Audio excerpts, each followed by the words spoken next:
السلام علیکم every one. امید ہے آپ سب خیر خیریت سے ہوں گے۔ آپ کو یہ چینل اور میری نریشن دونوں پسند آ رہے ہوں گے۔ اگر آپ چینل پہ نئے ہیں تو چینل کو لازمی سبسکرائب کریں اور ویڈیوز کو لازمی لائک کیا کریں۔ اگر آپ چاہتے ہیں کہ میں آپ کی سٹوریز یہاں پہ نریٹ کروں تو میں نے ڈسکرپشن میں ایک ای میل ایڈریس دیا ہوا ہے، وہاں آپ مجھے اپنی سٹوریز بھیج سکتے ہیں۔ آپ مجھے انسٹا پہ بھی فالو کر سکتے ہیں، میں نے لنک ڈسکرپشن میں دیا ہوا ہے۔ آج میں پھر آپ کے لیے کچھ سٹوریز لایا ہوں، امید ہے آپ کو پسند آئیں گی۔ میرا نام ارسلان ہے اور میں کراچی کے ایک درمیانے طبقے کے گھرانے سے تعلق رکھتا ہوں۔ میری زندگی عام تھی، جیسے کسی بھی عام پاکستانی کی ہوتی ہے، تعلیم، ملازمت، دوست اور تھوڑی بہت تفریح۔ لیکن جو میں اب آپ کو سنانے جا رہا ہوں وہ زندگی کا ایک ایسا رخ ہے جس کا سامنا ہر کوئی نہیں کرتا۔ یہ چند سال پہلے کی بات ہے جب میں ایک چھوٹے سے دفتر میں کام کرتا تھا۔ میرے گھر والوں کی ہمیشہ سے کوشش رہی کہ میں اپنے کام پر دھیان دوں اور زندگی میں کچھ حاصل کروں، لیکن میرے ساتھ ایک عجیب سا واقعہ پیش آیا جس نے میری پوری زندگی بدل دی۔ یہ تب شروع ہوا جب میری والدہ بیمار تھیں۔ ان کی بیماری عجیب تھی، کوئی بھی ڈاکٹر ان کی بیماری کو سمجھ نہیں پا رہا تھا۔ ہر قسم کے ٹیسٹ کروائے گئے لیکن رپورٹیں بالکل ٹھیک تھیں۔ سب ڈاکٹرز کہتے ہیں کہ انہیں کوئی مسئلہ نہیں ہے، پھر بھی وہ دن بدن کمزور ہوتی جا رہی تھیں۔ پہلے تو ہم نے سمجھا کہ کوئی جسمانی بیماری ہے، مگر جب کوئی علاج کام نہ آیا تو ہمیں شک ہونے لگا کہ یہ کچھ اور ہے۔ میری والدہ راتوں کو اکثر چیخیں مارتی تھیں اور کہتی تھیں کہ کوئی ان کا گلا دبا رہا ہے۔ کبھی کبھی وہ بے ہوش ہو جاتی تھیں اور جب ہوش میں آتی تھیں تو کچھ دیر تک انہیں کچھ یاد نہ رہتا تھا۔ ان کی آنکھوں میں خوف ہوتا تھا اور وہ کہتی تھیں کہ وہ پھر آئیں گے۔ یہ سب ہمارے لیے بہت پریشان کن تھا۔ ہم نے ہر ممکن علاج کرایا لیکن حالت مزید بگڑتی گئی۔ میری ایک دوست تھی، سارا، جو بہت مذہبی اور روحانی چیزوں میں یقین رکھتی تھی۔ جب میں نے اس سے اپنی والدہ کی حالت کا ذکر کیا تو اس نے مجھے مشورہ دیا کہ شاید یہ کوئی روحانی مسئلہ ہو۔ اس نے مجھے بتایا کہ اکثر لوگ جادو ٹونے کے ذریعے دوسروں کی زندگیوں کو تباہ کرتے ہیں۔ میں نے یہ سب مذاق سمجھا، لیکن جب کچھ اور سمجھ نہ آیا تو ہم نے سوچا کہ شاید اس میں کچھ حقیقت ہو۔ سارا ہمیں ایک بزرگ کے پاس لے گئی جو روحانی علاج کرتے تھے۔ میں ان چیزوں پر پہلے یقین نہیں رکھتا تھا، مگر اب ہم بے بس ہو چکے تھے۔ بزرگ نے ہماری بات سنی اور کہا ہماری والدہ پر کالا جادو ہے۔ ہم حیران رہ گئے کہ کیا واقعی ایسی چیزیں ہو سکتی ہیں، لیکن بزرگ کی باتوں میں ایک عجیب سا اعتماد تھا۔ انہوں نے ہمیں کچھ قرآنی آیات دیں جو ہمیں روزانہ پڑھنی تھیں اور کچھ پانی پر دم کر کے والدہ کو پلانا تھا۔ ساتھ ہی انہوں نے ہمیں خبردار کیا کہ یہ ایک لمبی جنگ ہوگی، کیونکہ جس شخص نے جادو کیا ہے وہ بہت طاقتور ہے اور اسے روکنا آسان نہیں ہوگا۔ دن گزرتے گئے اور ہم نے بزرگ کی بات پر عمل کرنا شروع کیا۔ شروع میں تو کوئی خاص فرق محسوس نہیں ہوا، لیکن چند دنوں کے بعد والدہ کی حالت تھوڑی بہتر ہونے لگی۔ وہ رات کو سونے لگیں اور ان کی چیخوں میں کمی آ گئی۔ ہم سب نے سکھ کا سانس لیا کہ شاید اب حالات بہتر ہو جائیں گے۔ لیکن ایک رات جب میں اپنے کمرے میں سو رہا تھا، مجھے اچانک عجیب سا احساس ہوا۔ مجھے ایسا لگا کہ کوئی میرے قریب ہے۔ میں نے آنکھیں کھولی تو دیکھا میرے کمرے کی دیوار پر سائے حرکت کر رہے ہیں۔ میں نے فوراً لائٹ جلائی لیکن کچھ نظر نہیں آیا۔ میں خوف زدہ ہو گیا تھا، لیکن خود کو سنبھالا اور سوچا کہ شاید یہ میرا وہم ہے۔ یہ واقعات بار بار ہونے لگے۔ کبھی رات کو میرے بستر کے پاس کوئی سانس لیتا محسوس ہوتا، کبھی ایسا لگتا کہ کوئی میرے کمرے میں چل رہا ہے۔ میں نے یہ بات کسی سے نہ کی، لیکن دل میں خوف بیٹھ گیا تھا۔ پھر ایک دن میری والدہ کی حالت پھر سے بگڑ گئی۔ انہوں نے کہا کہ وہ کچھ سیاہ سایوں کو دیکھ رہی ہیں جو ان کے قریب آتے ہیں اور ان کا گلا گھونٹتے ہیں۔ میں نے فوراً بزرگ سے رابطہ کیا اور انہوں نے کہا کہ ہمیں مزید طاقتور دعاؤں اور وید کی ضرورت ہے، کیونکہ دشمن بھی اپنی قوت بڑھا رہا ہے۔ میں نے اور میرے گھر والوں نے دن رات دعائیں کرنا شروع کر دیں، لیکن میں خود اندر سے ٹوٹنے لگا تھا۔ یہ سب بہت زیادہ ہو چکا تھا اور میں سمجھ نہیں پا رہا تھا کہ اس کا اختتام کب ہوگا۔ آخرکار ایک رات جب میں سونے کی کوشش کر رہا تھا تو مجھے ایک شدید دباؤ محسوس ہوا۔ ایسے لگا کہ کوئی میرا گلا گھونٹ رہا ہے۔ میں حرکت نہیں کر پا رہا تھا۔ میری آنکھیں کھلی تھیں لیکن جسم بالکل مفلوج ہو چکا تھا۔ اچانک میرے ذہن میں وہ بزرگ کی دی ہوئی دعا یاد آئی اور میں نے دل میں اسے پڑھنا شروع کیا۔ جیسے ہی میں نے دعا ختم کی، دباؤ ختم ہو گیا اور میں پھر سے حرکت کر سکتا تھا۔ اگلے دن میں نے سارا کو یہ سب بتایا۔ وہ بہت سنجیدہ ہو گئی اور بولی کہ ہمیں مزید احتیاط برتنی ہوگی، کیونکہ یہ لڑائی صرف جسمانی نہیں بلکہ روحانی بھی تھی۔ ہم نے بزرگ سے پھر ملاقات کی اور انہوں نے ہمیں یقین دلایا کہ اگر ہم صبر سے کام لیں گے تو اللہ کی مدد سے جادو ٹوٹ جائے گا۔ کئی مہینوں کی محنت اور دعاؤں کے بعد میری والدہ کی حالت بہتر ہونے لگی۔ وہ دھیرے دھیرے صحت یاب ہو گئیں اور ان کا خوف ختم ہونے لگا۔ لیکن میں آج بھی اس رات کو نہیں بھولا جب میں خود کالے جادو کا شکار ہوا تھا۔ یہ ایک ایسی حقیقت تھی جس کا سامنا میں نے کبھی سوچا بھی نہیں تھا۔ یہ واقعہ میرے لیے زندگی کا ایک نیا سبق تھا۔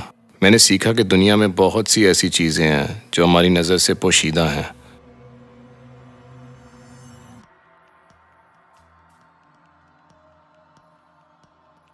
میرا نام علی ہے اور میں لاہور پاکستان کے ایک پرانے علاقے میں پیدا ہوا اور وہیں پلا بڑھا۔ میرا خاندان روایتی طور پر مذہب پرست تھا اور میری دادی اکثر دعاؤں، وظیفوں اور روحانی علاج کی باتیں کیا کرتی تھیں۔ بچپن سے ہی میں ان سب باتوں کو ایک دلچسپ قصہ سمجھتا تھا، مگر میرا یقین کبھی مضبوط نہ ہو سکا۔ میں ہمیشہ سائنس اور منطقی سوچ کا عامل تھا اور میرے نزدیک یہ سب کچھ ایک دھوکہ تھا بس۔ میری دادی کا ایک دوست حاجی صاحب ایک معروف عامل تھا جو لوگوں کے مسائل کا حل قرآن کی تلاوت اور دعاؤں کے ذریعے نکالتا تھا۔ مجھے ان سب چیزوں پر شک تھا، مگر میری دادی حاجی صاحب کی بڑی عزت کرتی تھیں۔ وہ کہتی تھیں کہ حاجی صاحب نے کئی گھروں کو بربادی سے بچایا اور جنات کے اثرات سے نکالا۔ میری زندگی عام سی تھی۔ میں کالج میں پڑھ رہا تھا اور اپنی تعلیم پر توجہ مرکوز کیے ہوئے تھا، لیکن میرے اندر ایک خلا سا تھا جسے میں سمجھ نہیں پا رہا تھا۔ زندگی میں کچھ خاص نہیں ہو رہا تھا اور سب کچھ روٹین کا حصہ لگ رہا تھا۔ ایسے میں میرے قریبی دوست فہد کی زندگی میں عجیب و غریب تبدیلیاں آنے لگیں۔ فہد ایک ہنسمکھ اور خوش مزاج لڑکا تھا، مگر ایک دن وہ اچانک سے بہت خاموش اور الگ تھلگ ہو گیا۔ اس کے چہرے پر ایک عجیب سی ویرانی چھا گئی اور اس کی آنکھوں میں خوف کی جھلک نمایاں تھی۔ جب میں نے اس سے پوچھا کہ کیا ہوا تو وہ کچھ بتانے سے کترا گیا۔ چند دن بعد اس نے ہچکچاتے ہوئے مجھے بتایا کہ اس کے گھر میں کچھ عجیب و غریب واقعات ہونے لگے ہیں۔ کبھی دروازے خود بخود کھلتے اور بند ہوتے ہیں، کبھی رات کو کسی کے قدموں کی آوازیں آتی ہیں اور کبھی تو گھر کی چیزیں خود بخود ادھر ادھر ہوتی ہیں۔ فہد نے بتایا کہ وہ پہلے تو ان چیزوں کو نظر انداز کرتا رہا، مگر اب یہ سب اتنا بڑھ گیا تھا کہ اسے شدید خوف محسوس ہونے لگا تھا۔ اس کی نیند اڑ گئی تھی اور وہ ہر وقت دباؤ میں رہتا تھا۔ میں نے اسے کہا کہ یہ سب کچھ اس کے ذہن کی پیداوار ہے اور شاید وہ بہت زیادہ سوچ رہا ہے، مگر وہ بضد تھا کہ کچھ نہ کچھ ضرور ہے جو اس کے گھر میں موجود ہے۔ کچھ دن بعد میں فہد کے گھر گیا تاکہ خود دیکھ سکوں کہ کیا ہو رہا ہے۔ فہد کا گھر ایک پرانا مکان تھا جو کافی سالوں سے ان کے خاندان کے پاس تھا۔ گھر میں داخل ہوتے ہی مجھے ایک عجیب سی ویرانی اور بوجھل فضا کا احساس ہوا، جیسے کوئی نادیدہ چیز وہاں موجود ہو۔ رات کے وقت جب ہم دونوں باتیں کر رہے تھے، اچانک سے ایک زوردار آواز آئی جیسے کوئی چیز زور سے زمین پر گری ہو۔ ہم دونوں ہڑبڑا کر کھڑے ہو گئے اور آواز کی طرف بڑھ گئے۔ کچن میں ایک برتن زمین پر گرا ہوا تھا، مگر وہاں کوئی بھی نہیں تھا۔ فہد نے مجھ سے کہا کہ یہی سب ہو رہا ہے اور وہ نہیں جانتا کہ اسے کیا کرنا چاہیے۔ میں نے اسے مشورہ دیا کہ وہ حاجی صاحب سے بات کرے۔ اگرچہ میں خود اس سب پر یقین نہیں رکھتا تھا، مگر فہد کی حالت دیکھ کر مجھے لگا شاید حاجی صاحب کچھ مدد کر سکیں۔ فہد نے حاجی صاحب سے رابطہ کیا اور وہ ہمارے گھر آئے۔ حاجی صاحب ایک بوڑھے مگر باوقار شخصیت کے مالک تھے۔ ان کی آنکھوں میں ایک خاص چمک تھی اور ان کے چہرے پر سکون تھا۔ انہوں نے گھر کا معائنہ کیا اور کچھ دعائیں پڑھیں۔ پھر انہوں نے کہا کہ اس گھر پر کسی نے کالا جادو کیا ہوا ہے۔ کالا جادو، یہ لفظ سنتے ہی میرے اندر ہلچل مچ گئی۔ کیا یہ واقعی ہو سکتا ہے؟ میں نے ہمیشہ ان چیزوں کو افسانوی سمجھا تھا، مگر حاجی صاحب کے اعتماد بھرے لہجے نے مجھے سوچنے پر مجبور کر دیا۔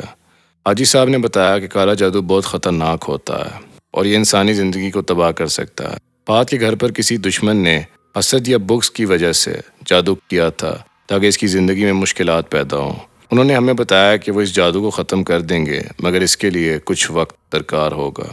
اگلے چند دنوں میں حاجی صاحب روزانہ آتے رہے اور مختلف وظائف اور دعائیں پڑھتے رہے۔ انہوں نے فہد کو بھی کچھ مخصوص دعائیں پڑھنے کو کہا۔ آہستہ آہستہ فہد کے گھر میں سکون آنا شروع ہو گیا۔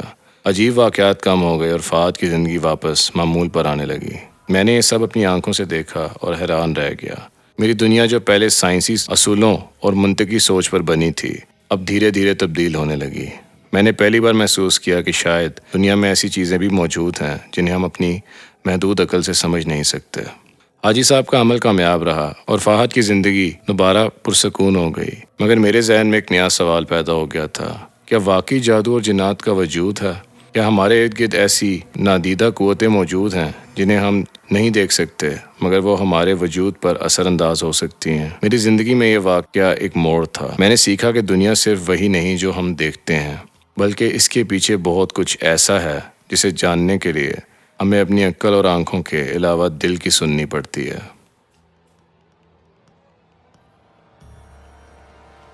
میرا نام عاصم ہے۔ میں ایک چھوٹے سے گاؤں میں پیدا ہوا جو پاکستان کے صوبہ پنجاب میں واقع ہے۔ گاؤں کا نام چک نمبر 84 ہے۔ ایک عام سا گاؤں جس کی سادہ زندگی میں خوشیاں اور غم دونوں شامل تھے، لیکن میرے ساتھ جو کچھ ہوا وہ میری زندگی کی سب سے عجیب و غریب خوفناک کہانی ہے، اور شاید ہی کوئی میری باتوں پر یقین کرے۔ میں نے کبھی یہ نہیں سوچا تھا کہ میری زندگی میں کالے جادو جیسی کوئی چیز دخل دے گی، لیکن جو ہوا اس نے میری سوچ اور زندگی دونوں کو بدل دیا۔ میری زندگی کافی عام تھی۔ والدین کی محبت اور چھوٹی بہن کے ساتھ گھر میں خوشحال زندگی گزار رہا تھا۔ میں نے گاؤں کے اسکول سے میٹرک کیا اور پھر شہر جا کر کام کرنے کا ارادہ کیا تاکہ اپنے خاندان کی مدد کر سکوں۔ گاؤں کی زندگی سادہ تھی اور شہر کا ماحول مجھے ہمیشہ سے متاثر کرتا تھا۔ جب میں شہر گیا تو مجھے وہاں ایک چھوٹی سی نوکری مل گئی اور میں ہر ماہ گاؤں پیسے بھیجتا رہا، لیکن سب کچھ اچانک سے بدل گیا۔ میری ملاقات ایک پراسرار آدمی سے ہوئی۔ اس کا نام قاسم تھا اور وہ میرے دفتر میں ایک کلائنٹ کے طور پر آیا تھا۔ پہلی ملاقات میں ہی مجھے اس کے چہرے پر ایک عجیب سی چمک محسوس ہوئی، جیسے وہ کوئی عام انسان نہ ہو۔ اس نے مجھ سے چند سوالات کیے اور میری زندگی کے بارے میں دلچسپی ظاہر کی۔ اس وقت مجھے اس کی باتوں میں کچھ عجیب لگا، لیکن میں نے زیادہ دھیان نہیں دیا۔ کچھ دنوں بعد قاسم نے مجھے اپنے گھر بلایا۔ اس نے کہا کہ وہ ایک نجومی بھی ہے اور میرا مستقبل جاننے میں میری مدد کر سکتا ہے۔ میں زندگی میں تھوڑا الجھن کا شکار تھا اور شاید اسی لیے میں اس کے جال میں پھنس گیا۔ اس کے گھر جا کر جب اس نے مجھے میرے بارے میں کچھ ایسی باتیں بتائیں جو شاید ہی کوئی جان سکتا ہے تو میں حیران رہ گیا۔ اس نے کہا کہ میرے اوپر کسی نے کالا جادو کیا ہے اور اگر میں جلدی کچھ نہ کروں تو میری زندگی تباہ ہو جائے گی۔ اس دن سے میری زندگی میں خوف کا ایک نیا باب شروع ہو گیا۔ قاسم نے مجھے بتایا کہ اس کے پاس کالے جادو کا علاج ہے اور اگر میں چاہوں تو وہ میری مدد کر سکتا ہے۔ اس وقت میں اتنا خوف زدہ تھا کہ میں نے اس کی ہر بات مان لی۔ اس نے کہا کہ مجھے کچھ خاص رسمیں ادا کرنی ہوں گی اور اس کے بتائے گئے طریقوں پر عمل کرنا ہوگا۔ اگلے چند ہفتوں میں اس کی ہدایت پر عمل کرتا رہا۔ اس نے مجھ سے کہا کہ ہر رات ایک مخصوص وقت پر کچھ دعائیں پڑھوں اور ایک کالے رنگ کا دھاگا اپنے ہاتھ پر باندھ کر رکھوں۔ شروع میں تو مجھے لگا شاید یہ سب صرف ایک وہم ہے، لیکن پھر میری زندگی میں عجیب و غریب واقعات ہونے لگے۔ مجھے راتوں کو عجیب خواب آنے لگے، جیسے کوئی سایہ میرا پیچھا کر رہا ہو۔ میں دن بدن کمزور ہوتا جا رہا تھا اور میری صحت بھی خراب ہونے لگی۔ میرے دوست اور دفتر کے ساتھیوں نے بھی محسوس کیا کہ میں بہت بدل چکا ہوں، لیکن میں کسی کو بھی سچائی بتانے سے ڈرتا تھا۔ ایک دن قاسم نے مجھ سے کہا کہ کالے جادو کا اثر ختم کرنے کے لیے مجھے ایک خاص قربانی دینا ہوگی۔ یہ بات سن کر میں چونک گیا۔ اس نے کہا کہ مجھے اپنے گاؤں سے ایک خاص چیز لانی ہوگی جو اس کے مطابق میرے اوپر کیے گئے جادو کا مرکز تھی۔ وہ چیز میرے گاؤں کے قبرستان میں دفن تھی۔ اس رات میں نے فیصلہ کیا کہ میں گاؤں جا کر یہ معاملہ خود حل کروں گا۔ جب میں گاؤں پہنچا تو میری ماں نے مجھے دیکھا اور فوراً کہنے لگی، عاصم تو بہت بیمار لگ رہا ہے۔ میں نے انہیں تسلی دی کہ بس شہر کی تھکن ہے، لیکن میرے اندر ایک عجیب سا خوف تھا۔ اس رات میں قبرستان گیا اور وہیں وہ چیز تلاش کرنے لگا جو قاسم نے مجھے بتائی تھی۔ قبرستان میں گھپ اندھیرا تھا اور ہر طرف عجیب سی خاموشی تھی۔ اچانک مجھے محسوس ہوا کہ کوئی میرے پیچھے کھڑا ہے۔ میں نے پلٹ کر دیکھا لیکن وہاں کوئی نہیں تھا۔ پھر مجھے زمین سے ایک پرانی لکڑی کی صندوقچی ملی جو کافی پرانی اور زنگ آلود تھی۔ جیسے ہی میں نے اسے کھولا، اندر سے کچھ پرانے کاغذات اور ایک انسانی ہڈی نکلی۔ میں خوف زدہ ہو گیا اور فوراً وہ صندوقچی لے کر واپس قاسم کے پاس پہنچا۔ قاسم نے صندوقچی کو دیکھ کر مسکرا دیا۔ اس نے کہا یہی وہ چیز ہے جس کی وجہ سے مجھ پر کالا جادو کیا گیا تھا۔ اس نے دعویٰ کیا کہ اب میرے تمام مسائل حل ہو جائیں گے، لیکن میں جانتا تھا کہ اب میں اس کے شکنجے میں پوری طرح پھنس چکا ہوں۔ یہاں سے میری زندگی مزید تاریکی میں ڈوب گئی۔ قاسم کے دعوے کے برعکس میری حالت بدتر ہوتی گئی۔ وہ ہر روز مجھ سے پیسوں کا مطالبہ کرتا اور کہتا کہ ابھی کچھ اور رسمیں باقی ہیں۔ میں اتنا بے بس تھا کہ ہر حکم ماننے لگا۔ میرے گاؤں والے، میرے خاندان والے سب حیران تھے کہ میرے ساتھ کیا ہو رہا ہے، لیکن میں کسی کو کچھ نہیں بتا سکتا تھا۔ کچھ مہینوں بعد میری ملاقات ایک بزرگ عالم دین سے ہوئی۔ انہوں نے پوری کہانی سنی اور کہا کہ قاسم ایک دھوکے باز ہے جو لوگوں کے خوف کا فائدہ اٹھاتا ہے۔ اس دن مجھے احساس ہوا کہ میں اپنے ہی خوف کا شکار تھا۔ عالم دین نے مجھے قرآن پاک کی تعلیمات کے مطابق اپنے عقیدے کو مضبوط کرنے کا کہا اور قاسم کے دھوکے سے نکلنے میں میری مدد کی۔ اس کے بعد میری زندگی واپس روٹین پر آ گئی اور دوبارہ میرے ساتھ ایسا کوئی حادثہ نہیں ہوا۔ تو آج کے لیے بس اتنا ہی۔ امید ہے آپ کو یہ ویڈیو پسند آئی ہوگی۔ ملتے ہیں اگلی ویڈیو میں۔ اللہ حافظ۔